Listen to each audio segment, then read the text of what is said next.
one. Hi, we are doing an intubation sequence, and this is all of our equipment. We have our ambu bag with our mask, PEEP valve, and we have it set to 15 liters. We have our suction yonker set to 125 to 150 negative. We have our Mac 3 blade, making sure that the light is on.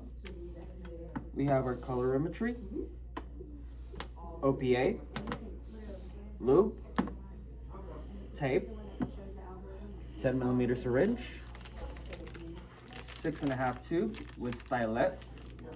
We're making sure that our cuff is inflated and deflated, and we have a tube size up and tube size down.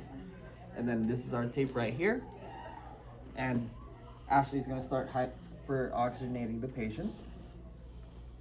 Okay, having a C clamp on there, that way she's gonna have a good seal.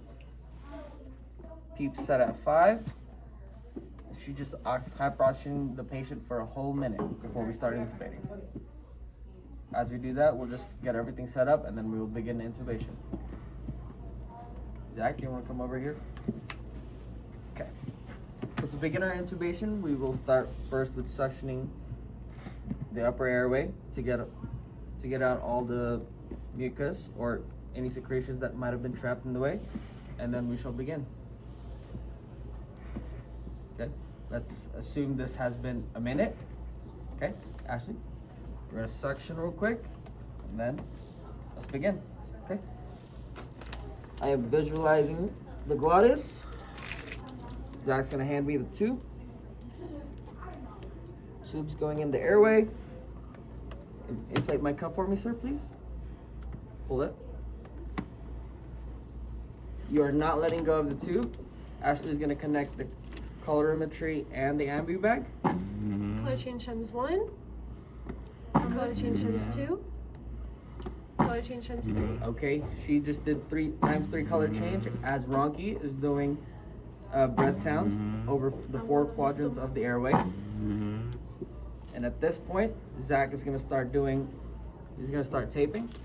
What Zach did earlier was he pulled the stylet for me, that way I would not let go of the tube, and he inflated my cuff. At this point in time, I'm still holding on to the tube. I'm gonna pass it on to Zach as he tapes it. All right, go ahead and grab the tube for me, please. All right. Thank you. You can let go of this side. Just grab the Okay. tube. What Zach is doing right now, he's doing the pant legs. Okay. As Ashley is still continuously bagging. Right, and go ahead and switch. Okay. Switch. Okay.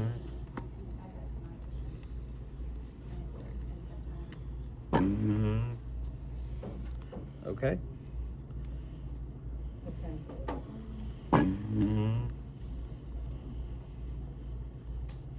At the very end, he is gonna do a little tab. That way, whenever they need to switch it out for a new tube or a new holder, or they need to secure it once again, it'll be easier to replace. Go ahead and hold the tube for me. Okay. When I'm holding the tube, I want to hold it a little bit higher, but I will not let go of the patient's face. That way we have tube securement, and there is no chance for the tube to come out of the patient's mouth.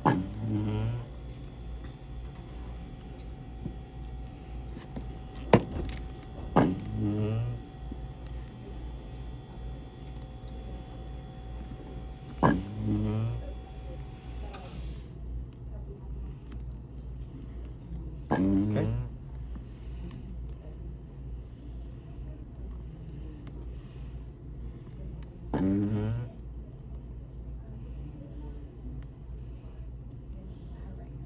Okay.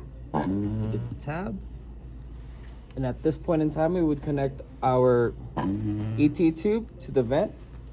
Let's assume the vent is already turned on, and then we would just end up connecting it.